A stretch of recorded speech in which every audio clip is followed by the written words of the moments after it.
fun little story. Last time Reserve and Sprout met was a best of 5. Yeah. We're just guessing. Just guessing. I already know. 3-0. Yep. Unbelievable. Yeah. In a best of 5 series, Sprout wins 3-0. And that was with the old lineup. Yeah. And I would have said on paper, the old lineup, like when we had Disco Doppelin, Freddy B, Grux, Hampus, and Draken. Yeah. That was actually a strong lineup. On paper, strong lineup. Yeah. But to get back to my point, why I think Red Reserve will win. You're right that they have now so many changes and probably a new, I mean, some of a new IGL, but Draken already said in an interview that he was IGLing at the end and that the playstyle was very loose. So just changing IGL, I don't think is anything that's important for Red Reserve. And if you look, I think HS is a great addition to the team. Scream, I'm not quite so sure because, as you mentioned, he's more or less just streaming, just playing matchmaking or some Faceit games, so it's not the same level. Yeah. And of course, he's getting those beautiful one-taps, but not all the time. I mean, there's a difference, right? When you play in competitive Counter-Strike, it's definitely a different thing. It is a different thing. Yeah, even compared to just PAX on the FPL. Of course, you have strong opponents, but they're all playing loose and not too serious. Yeah, now you have a structured playstyle, you have flashes coming, you have team play coming into place, and then Scream doesn't look too good. And that's a good point, if you ask me. I think I would call one team extremely structured in the UML, it is for me just coming, you have team play coming into place, and then really Scream made that doesn't approach to be look extremely structured at one point. Back with the old lineup, now with the new lineup. That's a good point. If you ask me, they're missing a little. I would call one team IGL's, inexperience. Yeah. But I think changes will happen, and I think they'll probably get in the right shape. I have a good feeling, but we're hopping in the game you have been waiting for tonight. We'll directly take a look at Red Reserve versus Sprout, fighting and starting off on nothing else than Dust 2, where Sprout previously picked up a few successful wins. And I'm just a little bit worried that if not every on the team of Sprout is performing too well individually, they could just be snowballed from the sheer aim capabilities of Red Reserve. Most definitely. Starting off good is Draken. He is flashed away, and through mid they want to go. Disco can't connect his shots, and Dennis with a 9mm obtains control over middle, but Scream starts tapping, wants to go for more. Players have opponents left, right, and center. Doesn't change that they entered the site, and he doesn't stand a chance. 17, 35, 90. Those are the HP lines on Red Reserve, and they gotta make it work in that pistol. Sarson steps in. Sarson with more. Murbit comes in finally. And they just go all through a smoked door at the... not even at the same time. Yep, that's like the worst. You could just like send 2 window, 1 door, and try to disrupt the setup. Where do we look as Sprout? Yeah, exactly. From two different angles to approach the side. But yes.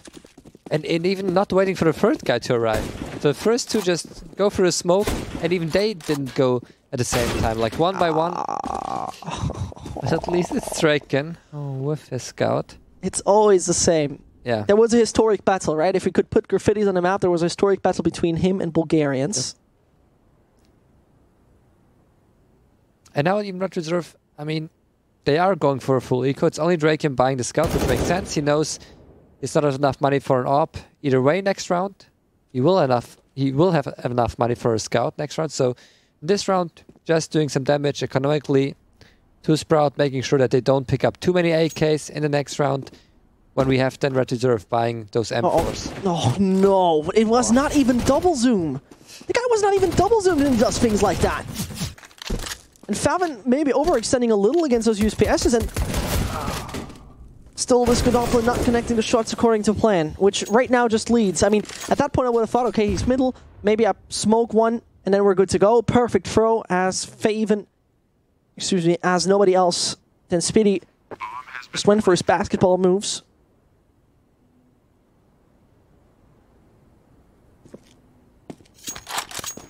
Well, there you go, safe, very reasonable. Especially as HS picked up a quite decent rifle here. Can't just make a jump. And for considering this was somewhat of an eco with an additional scout, that was a good round. Yep, I completely agree. And in the next round, then we will see Drake and HNS HNS. HS. Same. I always mix it up. Yeah. Will have even all the utility they need for the teammates.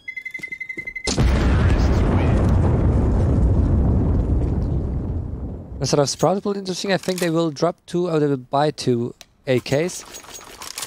So Red Reserve. I suppose they won't buy helmets, only Draken and HS with some helmets. So that's a chance for Faven and Spitty, both SMG players, to make something happen. It's interesting to see that Surson is again going for the scout pick. And he's again going for a duel in mid. This time around, he's taking Draken. In the meantime, and in the meantime, Sprout getting a lane control for free, only using a smoke and a few flashes. And it's gonna be a full-on A-long hit with 5 players coming from A-long. First smoke popping. Draken nearly taking the first one.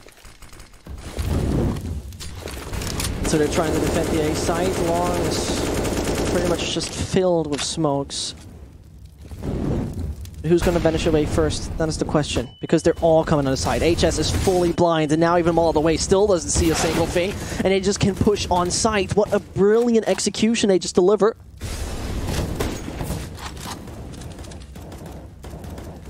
And back on car, sure he gets a kill. Sure he gets that frag, but there's no chance that Draken can continuously repeak and repeak and repeak and consider success will be on his side.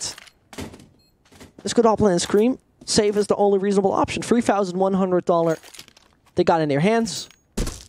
$650 in their chest. And still picking a fight is not the smartest option, if you ask me.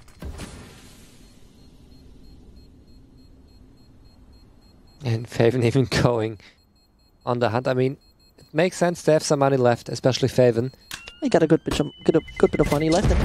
What a flashbang. Phenomenal flashbang. And Scream, no, that's not allowed. You can't do that. You can't do, I mean, from a reasonable approach, right? The logical approach would be, there's one guy tunnel, I sure could win the duel, but the guy's got the money anyway. Exactly. So, I'm losing myself a rifle. Yeah, there is nothing he could have gained from his frag. Even if he's taking the risk. And Surson, I mean, it's nice to see that Surson is not backing down against Draken. The scout duel. And Draken even got tagged. Yeah. Problematic start here for the Red Reserve side. Oh my God! Alright, I mean, he wants that. Faven wants that. And that's just beautiful what he delivers. The awareness, you know, that they might just boost up is brilliant.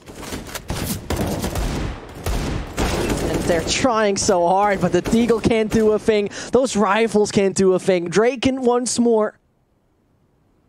Standing somewhere on the B site, going for one of those peaks, but I mean, take a look at that. We're not too long into it. We're in a 4-0 situation. Yeah. Now there's finally the real buy coming. It's even nice to see that Surson now is also deciding to go for a Reop, because he could have kept his scout. His spawn is especially important. Yeah. Just take a look who's going long. He could win this duel. First duel coming in. He's blind and he finds Grux. Brilliant. First 10 seconds. And already one guy out. So Draken a little bit slower here. You know, he's just on the left side angle, waiting for a pop flash to arrive. While his teammates are peeking. I need to be careful. Nearly running into Draken. Now they know where he is. And again, but what a peek. Why not play together?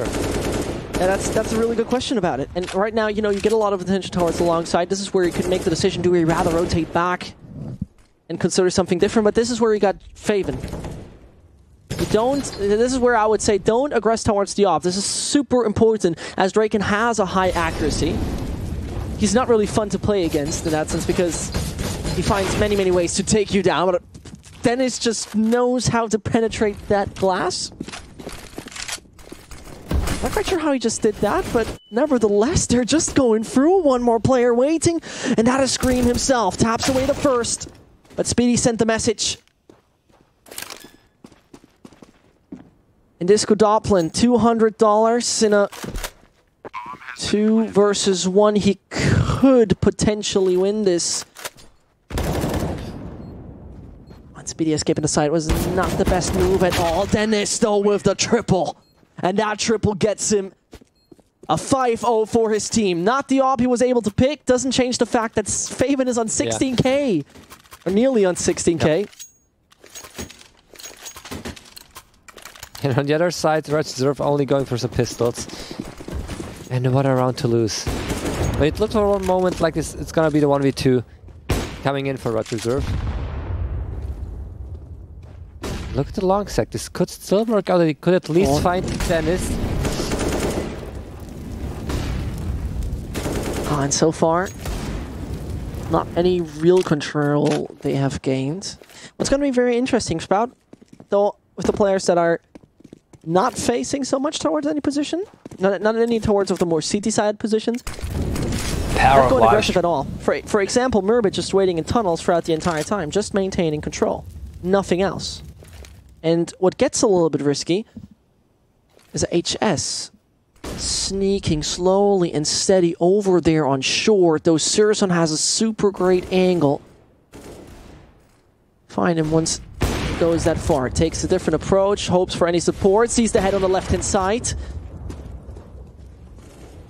But now, not even support he needs. It seems like Sprout waited all night for this game.